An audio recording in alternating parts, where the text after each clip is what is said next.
नमस्कार दोस्तों, कैसे हैं आप सभी। स्वागत है आपका हमारे YouTube चैनल सक्सेस सीएससी में। और आज की क्लास में हम लोग डिस्कस करने वाले हैं भारत के एक महत्वपूर्ण टॉपिक के बारे में, जो कि है बहुउद्देशीय नदी घाटी परियोजनाओं से जुड़ा हुआ। तो आज की क्लास में हम लोग जानेंगे कि बहुउद्देशीय नदी घाटी परियोजनाएं क्या होती हैं और इनसे रिलेटेड अन्य तथ्य कौन कौन से हैं, इसका सिंचाई की दृष्टि से क्या महत्व है, इन सभी पहलुओं के बारे में आज हम लोग देखेंगे। साथ साथ जो है हम लोग संक्षिप्त में जानेंगे कि भारत में कौन कौन सी नदी घाटी परियोजनाएं इस समय जो है वर्क कर रही हैं और भविष्य में ऐसी और कौन सी परियोजनाएं होंगी जो कि जो है भारत सरकार द्वारा लाई जाएंगी, यानी वो नदी परियोजनाएं, नदी घाटी परियोजनाएं प्रस्तावित हैं। इन सभी पहलुओं को आज हम लोग देखेंगे। साथ साथ जो बहुत सी महत्वपूर्ण नदी घाटी परियोजनाएं हैं, इनको हम लोग एक पृथक क्लास में जो है बिंदुवार इनको देखने का प्रयास करेंगे। तो शुरू करते हैं आज की क्लास में हम लोग नदी घाटी परियोजना। तो हमारा टॉपिक क्या है? बहुउद्देशीय नदी घाटी परियोजना। तो शुरू करेंगे कि बहुउद्देशीय नदी घाटी परियोजनाएं क्या होती हैं।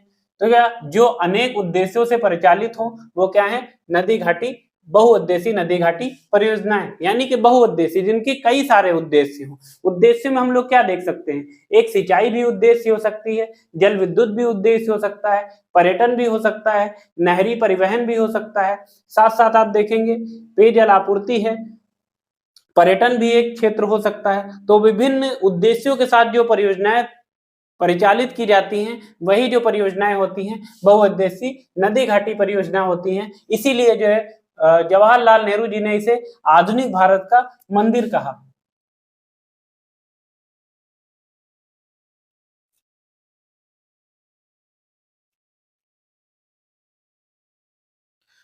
तो हम लोग देखेंगे, तो अगर इसके उद्देश्य में देखें, जैसे सिंचाई हो गया, तो सिंचाई क्यों आवश्यक हो जाती है? क्योंकि आप जानते हैं कि जो भारत की मतलब कह सकते हो कृषि है, वो मानसून आधारित है। यानी क्या होगा? अगर मानसून बहुत अच्छा रहेगा, यानी वर्षा बहुत अच्छी होगी, तो इससे क्या होगा? कृषि के उत्पादन और उत्पादकता भी बेहतर होगी। अगर मानसून अच्छा नहीं होगा, यानी मानसून के दौरान क्या होगा? वर्षा की मात्रा कम प्राप्त होगी, तो यानी क्या होगा? इससे हमारी जो कृषि होगी उसको भी नुकसान होगा। तो इससे इसके लिए क्या आवश्यक हो जाता है कि जो भारत की सिंचाई प्रणाली हो वह बेहतर हो, ताकि अगर मानसून भी बेहतर ना रहे तो क्या हो? इससे जो सिंचाई हो उस कमी को पूरा कर सके। देखिए आगे भी हम लोग ये भी देखते हैं, भारत के वर्षा के वितरण में भी असमानता पाई जाती है। आप इस प्रकार से समझिए, जैसे हमारा ये भारत है, तो ये वाला क्षेत्र कहाँ पे? आप जानते हैं ये वाले क्षेत्र में मानसीन राम और जो है चेरापूंजी जैसे क्षेत्र हैं, जहां लगभग जो है 1200 सेंटीमीटर तक की वर्षा हो जाती है। वहीं आप इधर आएंगे, आपको थार का मरुस्थल मिल जाएगा। थार के मरुस्थल में आप जाएंगे, 25 सेंटीमीटर से भी कम वर्षा प्राप्ति होती है। उत्तर से दक्षिण के भी क्षेत्र में भी आएंगे, वहां पर भी आपको वर्षा की मात्रा में भी परिवर्तन देखने को मिलता है। यानी कि क्या हो गया? भारत में वर्षा के वितरण में असमानता पाई जाती है, और इस असमानता को कम करने के लिए क्या होगा? सिंचाई यानी कि नहरों के जाल की आवश्यकता होगी। वो तभी संभव हो पाएगा जब किसी एक नदी पर एक बहुउद्देशीय परियोजना का निर्माण किया जाए, जो क्या होगा? सिंचाई की व्यवस्था भी पूरी कर सके और सिंचाई कमी को भी पूरी कर सके, और साथ साथ जो है अन्य उद्देश्यों को भी पूरा कर सके। भारत का एक बड़ा भूभाग क्या है? वो शुष्क है। भारत के लगभग 1/3 जो भाग है वो मानसून से प्रत्यक्ष रूप से जुड़ा हुआ है। वहीं 2/3 भाग क्या है? अप्रत्यक्ष रूप से जुड़ा हुआ है। जिससे क्या होता है? वो भाग क्या होगा? शुष्क श्रेणी में आता है, जिसके कारण क्या होता है? ऐसे क्षेत्रों में जो कह सकते हो जो भूमि तो उपजाऊ है, लेकिन जो है वर्षा की कमी या जल की कमी के कारण क्या होता है? उसमें पर्याप्त मात्रा में उत्पादन नहीं हो पाता है। इसके लिए क्या हो जाता है कि अगर ऐसी परियोजनाएं लेके आई जाए जिससे जो है सिंचाई के साधनों का विकास हो सके, तो क्या होगा? भारत की जो कृषिगत उत्पादकता और उत्पादन है वो बढ़ जाएगा। साथ साथ जो हरित क्रांति तभी सफल हो सकी जब जो है सिंचाई के क्षेत्रों का विकास किया गया, जो कि पंजाब, हरियाणा और उत्तर प्रदेश में देखेंगे, पश्चिमी उत्तर प्रदेश क्षेत्रों में देखेंगे हरित क्रांति सफल हो पाई। इसका एक मुख्य कारण क्या था? वहां पर सिंचाई के साधनों की उपलब्धता। आप जानते हैं भारत में सर्वाधिक सिंचित क्षेत्र जो है वर्तमान में देखा जाए तो उत्तर प्रदेश है। अगर क्षेत्रफल की दृष्टि से देखते हैं, उत्तर प्रदेश, मध्य प्रदेश और राजस्थान जैसे राज्य हैं। वहीं पर अगर प्रतिशत के हिसाब से देखा जाए तो पंजाब और हरियाणा जैसे राज्य क्या है? अग्रणी है। तो अब साथ साथ हम लोग ये भी जान लेते हैं कि भारत की जो है सिंचाई की परियोजनाओं को 3 भागों में बांटा जाता है। लघु सिंचाई परियोजनाएं, ऐसी सिंचाई परियोजनाएं जो लगभग जो है 2000 हेक्टेयर तक के क्षेत्र को कवर करती हैं, वो क्या होते हैं, लघु सिंचाई परियोजना की श्रेणी में रखी जाती हैं। और साथ साथ देखें, इसमें लगभग भारत से जो है 60 से 65% जो हिस्सा है वो लघु सिंचाई परियोजनाओं से ही पूरा होता है। लघु सिंचाई परियोजना में आप जाएंगे, नलकूप हो गया, तालाब से हो गया, इस प्रकार की जो छोटी छोटी जो है सिंचाई की यूनिट्स होती हैं, इनसे जो है क्या होता है, सिंचाई की जाती है। मध्यम सिंचाई परियोजना लोग जो लगभग जो है 2000 हेक्टेयर से लगभग 10,000 हेक्टेयर के भाग को कवर करती हैं, वो मध्यम श्रेणी के अंतर्गत आती हैं। जो आगे हम लोग देखेंगे, बृहद सिंचाई परियोजना जो 10,000 हेक्टेयर या इससे ऊपर के क्षेत्र को कवर करती हैं, वो बृहद सिंचाई परियोजनाएं होती हैं। आप इसके उदाहरण में सरदार सरोवर बांध को ले सकते हैं, अन्य भी कई उदाहरण ले सकते हैं जो कि बृहद सिंचाई परियोजना के अंतर्गत काउंट की जाती है। भारत सरकार इसके लिए प्रधानमंत्री कृषि सिंचाई योजना को चला रही है, जो कि 2 जुलाई 2015 को शुरू की गई थी, और इसका ध्येय वाक्य पर ड्रॉप मोर क्रॉप था, यानी कि जो है एक बूंद से भी अधिक से अधिक जो है, प्रत्येक बूंद से अधिक उत्पादन किया जा सके। तो आज शुरू करते हैं। जो बहुउद्देशीय परियोजना हमने देखा क्या है, सिंचाई, बाढ़ नियंत्रण। बाढ़ नियंत्रण से तात्पर्य यह है कि कई ऐसे क्षेत्र हैं जो कि बाढ़ प्रभावित रहते हैं, उन पर अगर बाढ़ का नियंत्रण करना है तो उसके लिए क्या होगा, बहुउद्देशीय परियोजनाएं महत्वपूर्ण हो जाती हैं। जैसे आप जानते हैं बिहार का शोक कोसी है, और वहीं वेस्ट बंगाल का शोक आप जानते हैं दामोदर है, उड़ीसा का शोक महानदी कही जाती है, और जो है आसाम का शोक ब्रह्मपुत्र नदी कही जाती है।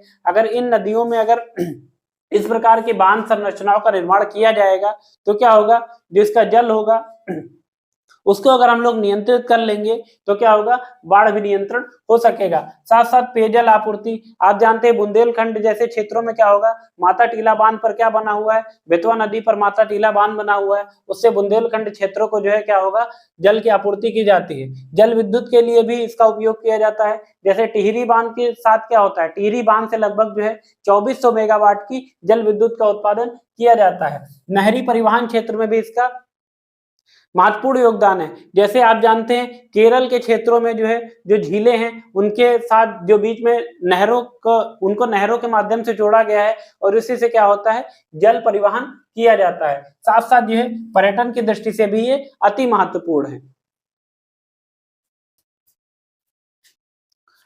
तो देखेंगे हम लोग भारत में कौन कौन सी परियोजनाएं जो है वर्तमान में संचालित हैं। जैसे सबसे पहले आप देखिए दामोदर नदी घाटी परियोजना। ये भारत जो स्वतंत्र भारत था उसकी पहली जो नदी घाटी परियोजना वो कौन सी थी, वो दामोदर घाटी नदी परियोजना थी। ये जो है जो अमेरिका के जो है टेनेसी घाटी नदी घाटी परियोजना थी, जो कि 1933 में लाई गई थी, उसी के तर्ज पर स्थापित की गई थी। और इस नदी घाटी परियोजना में क्या है, बहुत सारे बांधों का निर्माण किया गया, जिसमें तिलैया बांध हो गया, साथ साथ जानते हैं बोकारो बांध हो गया। इन बांधों की सहायता से जो है इसका एक तंत्र स्थापित किया गया है, जो वेस्ट बंगाल और झारखंड में जो है सिंचाई के साथ साथ जो है विद्युत की दृष्टि से भी इन्हें सपोर्ट करती हैं। आप जानते हैं ये भारत के खनिज बेल्ट के क्षेत्र में भी आते हैं, और यहाँ पर कई सारे भारी उद्योग स्थापित किए गए हैं, जिनके जल की सप्लाई साथ साथ जो है विद्युत की सप्लाई भी करती हैं। तो दामोदर घाटी परियोजना दामोदर और उसकी सहायक नदियों पर बना हुआ है। आगे देखेंगे भाखड़ा नांगल परियोजना। देश की सबसे बड़ी परियोजना की बात करी जाए तो भाखड़ा नांगल परियोजना है। ये सतलज नदी पर बनी हुई है। पंजाब, हरियाणा, हिमाचल प्रदेश, राजस्थान, उत्तर प्रदेश और केंद्र शासित दिल्ली जैसे प्रदेशों को जो है इससे क्या होता है, पेयजल आपूर्ति के साथ साथ जो है विद्युत भी उपलब्ध कराई जाती है। अगर विश्व का सबसे ऊंचा ग्रेविटी बांध की बात करी जाए तो वो कौन सा है, ग्रेविटी बांध है 226 मीटर ऊंचा, ये भाखड़ा नांगल बांध ही।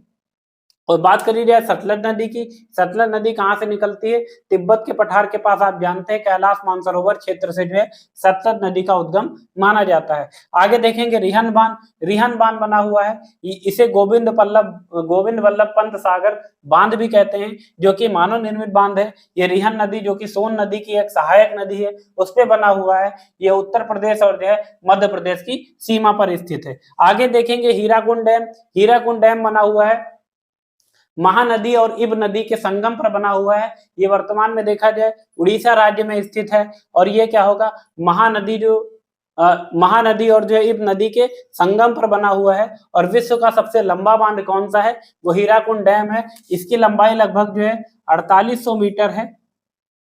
और इसकी अगर ऊंचाई की बात करी जाए लगभग 61 मीटर ऊंचा है। आगे देखते हैं व्यास परियोजना। व्यास परियोजना जो है सतलज नदी और व्यास नदी पर बनी हुई है। आप जानते हैं जो व्यास नदी का उद्गम है ये जो है आपको मिलेगा व्रात हिमालय क्षेत्र से होता है और जो है पंजाब, हरियाणा, राजस्थान जैसे राज्यों को जो है जल आपूर्ति के साथ साथ विद्युत भी प्रोवाइड करती है। राजस्थान में आप जानते हैं जो इंदिरा गांधी नहर है वो कहां पर गुजरी हुई है, ये जो है राजस्थान को गई हुई है। श्री गंगानगर और जो है जैसलमेर क्षेत्र तक विस्तृत है। आप जानते हैं इसी पर क्या है जो है इन्हीं क्षेत्रों में जो है राजस्थान में जो है सिंचाई की सहायता से क्या हुआ, वर्तमान में जो है गेहूं, चावल और गन्ना जैसी फसलों का उत्पादन किया जा रहा है। आगे देखेंगे कोसी परियोजना। कोसी परियोजना जो है भारत और नेपाल के सहयोग से जो है चलाई जा रही है। ये जो बिहार का शोक कही जाने वाली कोसी नदी है जो कि अपने मार्ग को लगातार परिवर्तित करती रहती है, जिससे कारण क्या होता है बिहार में लगातार बाढ़ की संभावना बनी रहती है तराई क्षेत्रों में। इसको देखते हुए कोसी नदी परियोजना जो है चलाई जा रही है। आगे देखेंगे चंबल परियोजना। चंबल परियोजना मध्य प्रदेश और राजस्थान के बीच में चंबल और उसकी सहायक नदियों के माध्यम से चलाई जा रही है। देखिए मध्य प्रदेश में आप देखेंगे इस पे गांधी सागर बांध बना हुआ है, वहीं जो है राजस्थान में जो है जवाहर सागर, राणा प्रताप सागर और कोटा बैराज जैसे बांध बने आपको देखने को मिलेंगे। ये कहां पर, चंबल नदी पर स्थित है। आगे देखेंगे नागार्जुन सागर। नागार्जुन सागर जो है कृष्णा नदी पर बना हुआ है। ये जो है आंध्र प्रदेश और तेलंगाना जैसे राज्यों को जो है सिंचाई के साथ जो है अन्य सुविधाएं भी प्रोवाइड करता है। आगे देखेंगे तुंगभद्रा बांध के बारे में। तुंगभद्रा जो परियोजना है वो तुंग और भद्रा नदियों पर बना हुआ है। तुंगभद्रा संयुक्त धारा को तुंगभद्रा कहते हैं और ये जो है कहां पर है, ये जो है कर्नाटक और आंध्र प्रदेश जैसे राज्यों में जो है फैली हुई है। दक्षिण भारत की सबसे बड़ी अगर कोई बांध परियोजना है वो तुंगभद्रा परियोजना ही है। मयूराक्षी, इसे कनाडा बांध भी कहते हैं, यह जो है वेस्ट बंगाल के साथ साथ झारखंड जैसे राज्यों में फैली हुई है। झारखंड को जो है यहाँ जल विद्युत जो है प्रोवाइड करती है, वहीं पर जो है वेस्ट बंगाल को ये क्या करती है, सिंचाई की सुविधा प्रदान करती है। आगे देखेंगे सारावती आप जानते हैं इस पर जो है गरसोप्पा या फिर जोग जलप्रपात बना हुआ है और इसी जलप्रपात से जब ऊपर से गिरता है पानी तो क्या होता है, उसी से जो है यहाँ पर जल विद्युत का उत्पादन किया जाता है और जो है कर्नाटक राज्य के साथ साथ जो है तमिलनाडु राज्य को भी यहाँ से जल विद्युत प्रोवाइड की जाती है। आगे देखेंगे बगलीहार दुलहस्ती। तो बगलीहार जो है और दुलहस्ती दोनों चेनाब नदी पर बनी हुई है। चेनाब नदी आप जानते हैं जम्मू कश्मीर राज्य में स्थित है और जम्मू कश्मीर क्षेत्र में जो है क्या है, जल विद्युत के साथ साथ सिंचाई की सुविधा भी उपलब्ध कराती है। किशन गंगा जिसे जो है पाकिस्तान में नीलम नदी के नाम से भी जाने जाते हैं और यह झेलम की सहायक नदी है और इस पर क्या है किशन गंगा परियोजना संचालित की जा रही है और ये कहां पर भी है, जम्मू कश्मीर में स्थित है। आगे देखेंगे पोलावरम कहां पर है, गोदावरी नदी पर स्थित है और ये कहां पर वर्तमान जो है आंध्र प्रदेश राज्य में इस परियोजना को संचालित किया जा रहा है। आगे देखेंगे पंच परमेश्वर जो है मल्टीपर्पज प्रोजेक्ट के बारे में। यह महाकाली और सरयू नदी के संगम पर भी स्थित है और ये जो है इंडिया और नेपाल की सीमा पर स्थित है। आगे देखेंगे सरदार सरोवर बांध से लगभग जो है 1450 मेगावाट की जल विद्युत का उत्पादन किया जा रहा है। साथ साथ ये मध्य प्रदेश, महाराष्ट्र, गुजरात और जो है राजस्थान जैसे राज्यों को पेयजल आपूर्ति के साथ साथ जो है सिंचाई के साधन भी उपलब्ध कराती है। यानी इसकी जो सिंचाई सुविधा के कारण क्या हुआ, कपास की खेती या फिर अन्य जो महत्वपूर्ण फसलों का उत्पादन संभव हो सका है। ये महाराष्ट्र, मध्य प्रदेश, गुजरात और राजस्थान के क्षेत्र में ये जो है इसका विस्तार है। आगे देखेंगे टिहरी परियोजना। ये भारत विश्व का सबसे ऊंचा बांध कह सकते हो। ये देश की सबसे बड़ी अगर कोई परियोजना सबसे ऊंची वो कौन सी, टिहरी परियोजना है। ये भागीरथी और भिलगाना जो नदियां उनके संगम पर स्थित है, वर्तमान में उत्तराखंड राज्य में स्थित है। इसके अलावा अन्य कई सारी परियोजनाएं हैं जो कि जो है दिहांग परियोजना की बात करी जाए, ये जो है अरुणाचल प्रदेश में संचालित की जा रही। इसी प्रकार जम्मू कश्मीर राज्य में कई नई परियोजनाओं को जो है संचालन किया जा रहा है। कुछ समय पूर्व आपने धौली गंगा जो परियोजना है उसके बारे में सुना था, जिसमें जो है उत्तराखंड राज्य में क्लाउड बस्ट आने के कारण क्या होता है, उस परियोजना में कई लोग जो है फंस जाते हैं और मारे जाते हैं, और वो परियोजना पूरी तरीके से क्षतिग्रस्त हो चुकी, यानी कि डिस्ट्रॉय हो चुकी है।